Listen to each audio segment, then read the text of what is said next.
Welcome, welcome, welcome. I'm Dr. Arnold Nerenberg. It's my pleasure to be here in your presence to present something that is intended to really uplift you and inform you and to make you feel less alone in life, to enhance your perspective. I've had more time than most of you to enhance perspectives. I've been on the earth 81 years. I've been licensed to practice as a licensed clinical psychologist in the state of California since 1974, but I've been in the profession 50 years. Took a while to really catch on what I was doing, but I finally did, I'm happy to say, as a human being and as a psychologist. So the title of today's presentation is Organizations Founded on Noble Principles, the Original and Emerging Intentions. Organizations founded on noble principles, the original and emerging intentions. So what I want to say here today is that the founders of noble organizations founded on noble principles, whether they're talking about philosophical movements, political movements, religious movements, extremely noble, uplifting, illuminating, and the rhetoric that they bring, the concepts they bring, stays constant. But the intention in the organizations changes over time. So rhetoric remains the same, but the intention of what's going on with the people in the organization changes over time. We're going to discuss how that happens. Now, when you look at any organization, well, let me just talk a little bit about an organizational mindset. There is what develops what I call an organizational mindset. It's also called a collective psyche, the group psyche, an organizational mindset. And within that organizational mindset, you can have some individuals expressing some dimensions of it. They leave. Other people express the same dimensions. So if, let's say, it's a very permissive, a growth stage, a go-go phase. You get somebody new in the organization, he's going to get into the go-go thing. The people in that go-go really encouraging each other and going. So if this guy leaves the organization, somebody else comes in, there's still a go-go mindset.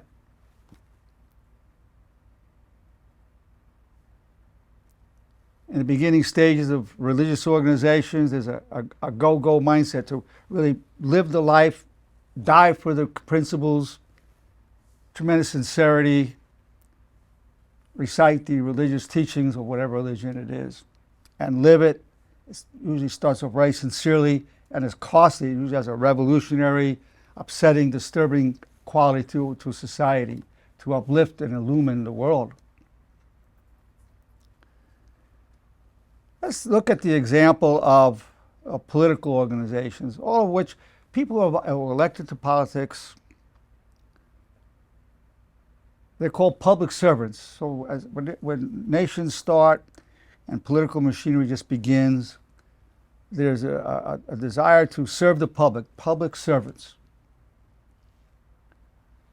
And then people will then espouse the political views. Beginning, it's very sincere. There's a lot of, it was very costly to get the new country going. And people willing to risk their lives to even make it happen. And there's the purity of intention to serve and make it a better nation, a more perfect union.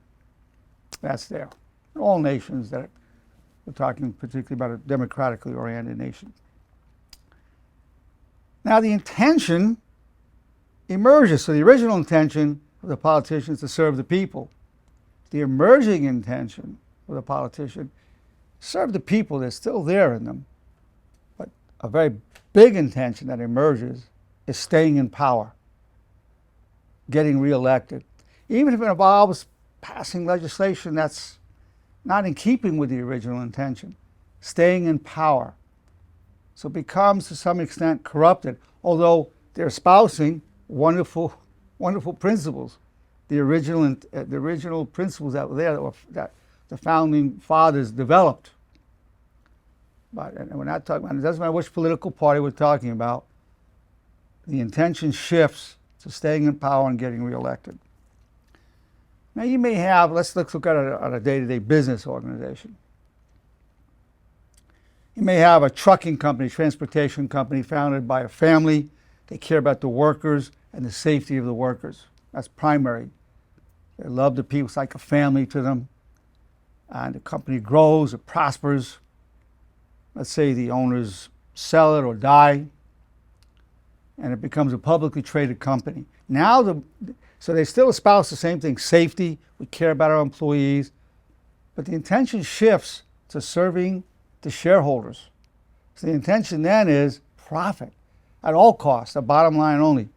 And then, although safety is talked about, and if you look at the printed literature, zero tolerance for compromising safety, but then what happens is maybe the trucks aren't being upkept as well, putting the drivers and the public at risk, or giving them too many packages delivered, knowing it's too much for them to carry. But really, the intention comes squeezing every penny out of their people and giving a little back in return as they can. But if you look at the stated objective, it's to serve the public, and the safety of the public and the drivers is primary. Zero tolerance. And they have safety classes and all the rest. And if you talk to any of the people, they'll all be able to tell you the safety principles. And that's, the lip service is there, the concepts are there, but the spirit's not there. The intention is money. And of course, they try to maintain some amount of safety. That's not totally neglected. Same with a politician who wants to really get it reelected. He may still have some desire to serve, but he can't do as much as he wants because he needs to get reelected. So he's got to even espouse things he's against,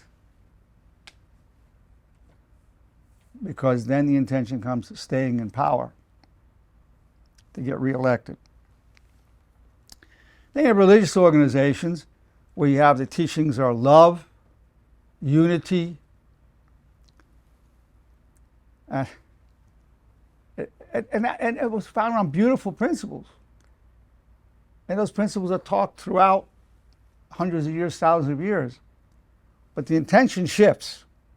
And you know something shifted because people start killing each other and killing others in the name of that religion. So you know the founder talks about, that this is unjust, but somehow it's distorted. There's a distortion happens, and the intention goes into growing at all costs, destroying any opposition. And so the original thing of love and unity, there's another intention happens. Now, if there's money involved, you could have a clergy that develops who wants the power and the money, and so then it behooves them to have divisiveness and say we're the best and these other religions are less, and get that going and get more money from the parishioners and the congregation and so forth. What happens in organizations as they grow, the mindset becomes this. You have the founders who were revolutionaries, they were visionaries. At some point as the organizational part grows, it takes on typically an administrative, bureaucratic mentality. And the mindset of any bureaucracy is to keep the status quo, stability, keep the status quo, and comfort. They don't want anybody rocking the boat. And keep in mind, when it came to religious organizations, it was founded on rocking the boat. But now it becomes, so all the rhetoric about how to live is still there, but the mindset is, let's not rock the boat, let's keep the status quo, let's stay comfortable. Now I want to talk about the mechanism where the status quo is kept, where the comfort is kept in organizations. So you have people who study the principles of the organization, whether it's about safety, if it's an honor movement, about honor, if it's a religion, about the religious teachings, whatever they are, whatever. Even in communism, originally it was the dignity of the worker, the equality of humankind. That was the philosophy behind it. And of course, as it went, that rhetoric kept coming up, calling each other comrades and all the rest. But what emerged as an intention was another kind of hierarchy, another kind of power and domination started, people exploiting it, and the original intention being gone. But the rhetoric remains. The rhetoric remains. So when people study the teachings of whatever the organization is, religious, philosophical, commercial, we'll talk particularly about those with noble intentions, which is typically religious and philosophical organizations. You have those who study the writings and the teachings to improve themselves so that they become better human beings themselves, and so they can add real value and contribute to an advancing civilization. So they're really looking for that, to have that internalized in themselves and to bring it to the world. Now, then you have some people who study the teaching just because they enjoy the knowledge, with no intention really internalizing, but just they enjoy it, they like it, so they study it and enjoy it. But it's not necessarily to improve the world or themselves, they just enjoy learning. Of course, the first one is the highest form, the second least is not destructive. Then you have those who will study the writings and the teachings because they want respect and admiration, so they can spout this out. They're not really looking to improve themselves or improve society. They want the respect and admiration of other people in the organization. The intention to internalize it is not there. Now, then you have those who study the writings and the teachings to suppress and control and win arguments. They want control, power, and domination. And now we're talking about intelligent people, likable people, very likable, but who this group wants to be able to dominate, control, and in that will suppress anybody who goes outside their understanding. They will use that knowledge as a weapon. So their knowledge is a weapon to win arguments, dominate others. Happens in all organizations. You have the people using the knowledge as a weapon. And for the sake of nomenclature, I'm going to call them the spirit killers. They kill the spirit. If somebody comes up with an idea that could really move it forward in terms of the stated intention of the organization, they'll kill it. Why do they kill it? Well, you have an organizational mindset. Once an organization gets a bureaucratic mindset of keeping the status quo and comfort, different individuals will be tapped to maintain that. And particularly the spirit killers are tapped. You got to stop that guy. So somebody will be tapped to stop him because he's rocking the boat. Or stop these few people here. They're rocking the boat. They got to be stopped. Either kick them out of the organization, or give them a tongue lashing, or make them feel guilty, or show them how the wrongness of their ways. And because you know the concepts, the writings, the teaching so well, you can be quite adept at it. And you can even do it and kind of laugh as you do it, different ways then to discourage that person from doing it. So the organization, there's a group personality, will tap different individuals to be that spirit killer. So, in the organization, let's keep in mind that the original rhetoric continues. Whether it's love, unity, equality, that's all continuing. And again, the founders or the founder intended for that intention. As time goes on, another mindset comes into the organization, and it's to keep the status quo, not rock the boat, and let's stay comfortable. And when that's there, it's the same rhetoric. So somebody who then takes seriously the original intention, he or she's going to have a very rough time in that organization because that's no longer the real intention. It can happen in politics as well. It can happen in any organization. Somebody keeps with the real intention, stands up, and the organization will just tear them down. Or in a religious aspect, religious organization, somebody will put that person in place. Stop that movement. So there you have it. Organizations founded on noble principles, the original and emerging intentions.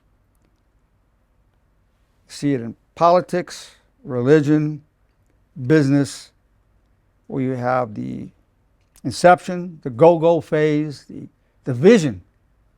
The vision is always stated, but at some point the vision is not the intention of the group mindset. That's what happens. The vision is no longer the intention of the group mindset. And if somebody within there wants to stay with the original intention, it's going to be the greatest enemy will not be outside the organization. The greatest enemy will be within. Because the spirit killers will take that person down. That's the tragedy in a way. Then at some point, it has to be a resurgence of religion. There's always discussion about when the divine teacher will return, because that after a while that spirit killing gets really severe and the whole spirit is lost and the darkness envelops the earth. But it starts pretty early with the once it goes to administrative bureaucratic dimension. That's when a lot of it's lost. You have people, but you still have the people who are sincere, who are really getting into the teachings and their writings and philosophies to really improve themselves in society. Those individuals are there. They're there. But then you have the others, those who study not for that reason, but to enjoy the writings, those who become knowledgeable to impress and get respect, then those who want to dominate and control, who usually become the spirit killers, are tapped to play out that role in the group personality. Now, it's my hope that people who are going through this, who want to go back to the original vision, whatever group it is, to understand these are the dynamics. And you might think you could have a conversation with a spirit killer and straighten it out. Can't happen. Because the person is not using those teachings towards virtue to improve themselves. You can talk to another person who's sincere. If you have a problem with them who's sincere, you can talk to that person. They're sincere because they want to improve themselves in society and straighten it out. But you can't straighten it out with a spirit killer because they'll never acknowledge what their intention is. It might be unconscious or it might be conscious. You'll never straighten it out.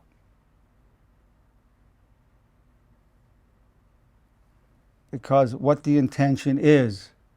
And we're talking people who are very knowledgeable. We're not talking about stupid people who become with these other intentions. Whether it's to impress or enjoyment or to suppress and be a spirit killer. And very knowledgeable. These are not stupid people. That's what makes it really effective in terms of stopping anybody from rocking the boat.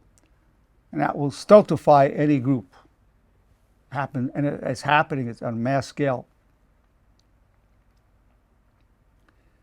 There are ways around that, but at least people, I want to alert people to what you're dealing with. In any organization with noble intentions. And in no way, and when there are many people who will be in a religious organization and to actually turn against or even turn against God if it's a religious organization because of what they saw, what they're calling hypocrisy.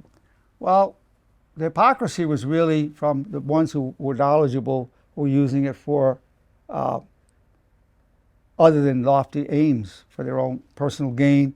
Now you have the deceivers. Now here's the other group, but there are the deceivers. Let me tell you about the deceivers. The deceivers will know the teachings of the group, the religion, the organization, whatever it is, but they'll use it to try to get something out of you. Maybe get you to invest in something. Say, hey, we're both, whatever, this religion, we both believe in the same God, whatever.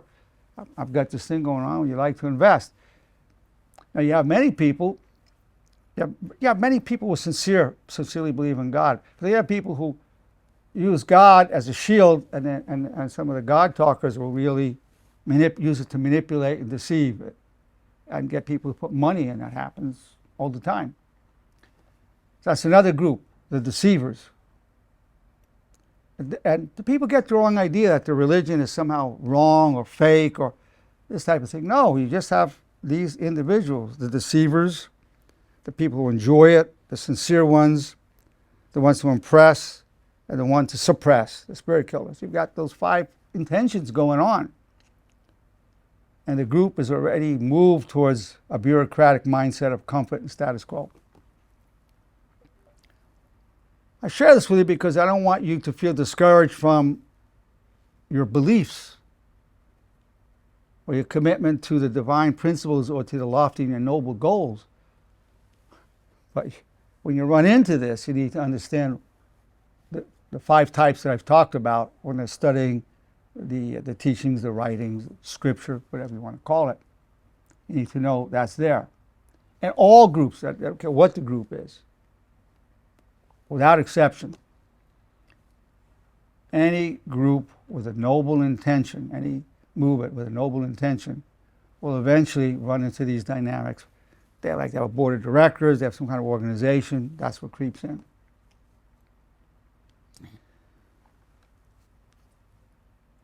So now I'm going to open it up for discussion and get people's reactions and their thoughts. Lydia, is there anything you want to ask or say about this? I guess the question now is, how do organizations keep those values throughout time without it being corrupted from those groups you mentioned? Well, the first step is to be aware it's going on, as opposed to being discouraged from your commitment to the founding principles, to be aware of that.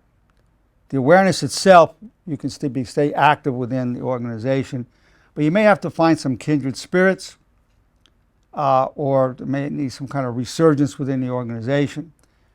It just depends how far that bureaucratic mindset went in the organization. If it's really infiltrated pretty far, it's to keep stability, status quo, and comfort. Depends how high up you're going to want to go. You would think if you went up high enough, it can have an effect. Sometimes that'll work. Sometimes it won't. Depends how far that corruption has spread. But again, I say this so that you don't become discouraged. This is not meant to discourage anybody. It's actually so you keep your faith, you keep to the noble principles, and keep your own sincerity. Don't let yourself be suppressed or depressed about it, or even just think the whole thing was false. No, you're running into these individuals who inevitably come in. So I'm not giving you a direct solution because that depends situation by situation. I'm giving you an awareness so you can keep your own spirit strong. You could be in a group where you're the only really sincere ones, or maybe just a couple of sincere ones. You don't even know. The fact that somebody can recite the principles or teachings better than you doesn't mean their intention is to use it for self-improvement or to improve society. You don't know. They may be a spirit killer to dominate, control, and suppress. Or they may just enjoy, the respect and admiration they get from being able to do this. You don't really know what their intention and motive is. You'll know through their actions. If you're in a group year after year, nothing's really happening, and they just keep talking about the same things over and over again, and there's really no movement, you can pretty well suspect it's very committed to stability, status quo, and comfort. You can pretty well get the idea. This is what's going on. It's a sign, because nothing's really moving. There's no movement. It's static. Nothing new, nothing bold happening. Because don't forget, the founders of all major noble movements were bold and daring. And it was disturbance.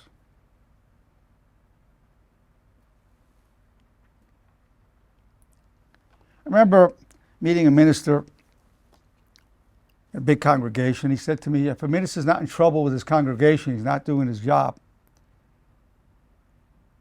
But at the same time, if you get in too much trouble, you can get fired by the board. So this is the dynamic that gets set up.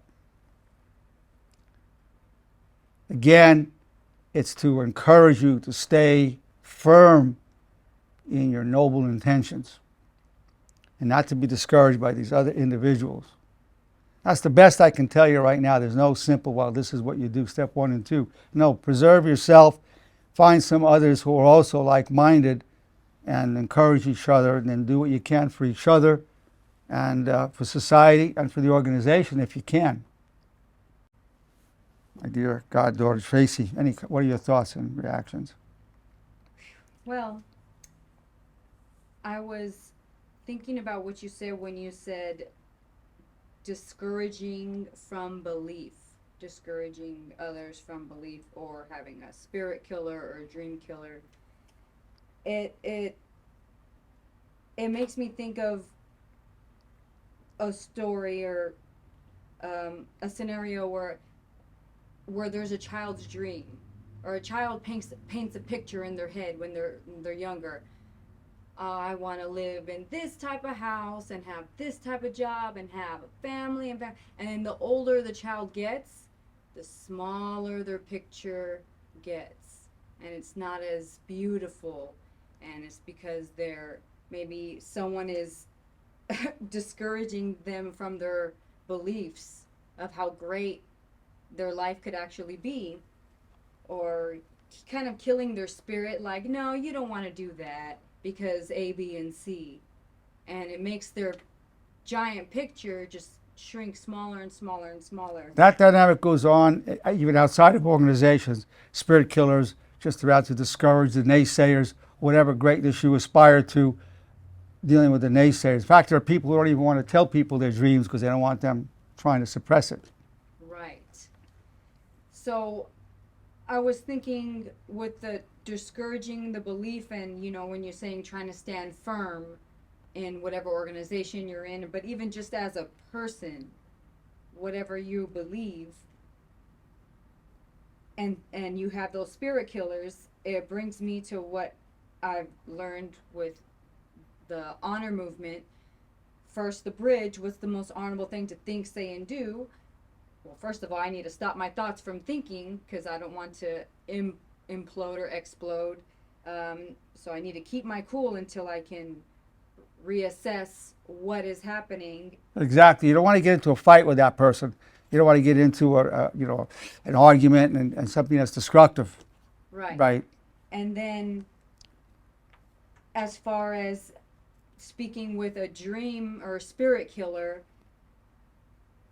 internally I could say, God, I'm grateful for the gifts of the trials and tribulations you send me that bring me closer to you, closer to guidance, closer to the faith, and closer what I feel to be true. Being grateful for it and your own growth. So it's not changing the organization at all, but allowing that to help you grow. God, I'm extremely grateful for the gift of the trials and tribulations you send me through my religion or my group that bring me closer to you. So it's a gift. It'll help you your own growth. It'll help purify you. Doesn't mean the organization will be purified, but to the extent that you become purified and grow, that light within yourself could have an effect on helping to reform the organization. Or certainly, and if it doesn't, it's something you can certainly bring to society and to other people who are receptive. Exactly, because I feel when you hold on to who your true authentic self is, other people can really feel that energy coming from you, and they will be attracted to that trueness in you and what they really can believe in themselves. Most organizations want to grow. Whether it's a religious organization, get more believers. If it's a business, to grow, get more employees, open more stores and whatnot. And for an organization to grow, and particularly those we're talking about noble intentions, first we have to teach ourselves the teachings, where we're living it with the intention of applying it to ourselves, number one, and then bringing it and to the world and adding to the world. Number one, teaching ourselves. Then, of course, as we're teaching ourselves, then we want to give the message of whatever the uplifting concept is. Love, unity, equality, whatever it is, then bringing that. And to the extent we teach it and we live this, then our words penetrate more. We have more penetrating power of our words. And then thirdly, in an organization, to the extent that there's true love and unity between the believers in that organization or the members of that group, that in itself is a magnet attracting others to come in. So those three ways in all organizations with noble intentions, those are three ways to grow it. And then as you get more and more new people coming in, then that's a one way of growing a different spirit to go beyond the bureaucratic mindset. But that's not always an easy thing to do, finding the receptive people. But those three aspects of teaching ourselves, with the sincerity of applying it to our growth in society, giving the message, which is then has more penetrating power because of the sincerity of our words, because we're walking the walk. And then the magnet of our relationships, they see that love, that unity, the purity of the relationships, and that in itself is a powerful magnet, wanting people want to become part of the organization. Okay, it's my pleasure to present Organizations Founded on Noble Principles, the Original and Emerging Intentions. So my pleasure, my privilege, my enjoyment to be here with you and to talk with you about this, share this with you. I'm grateful.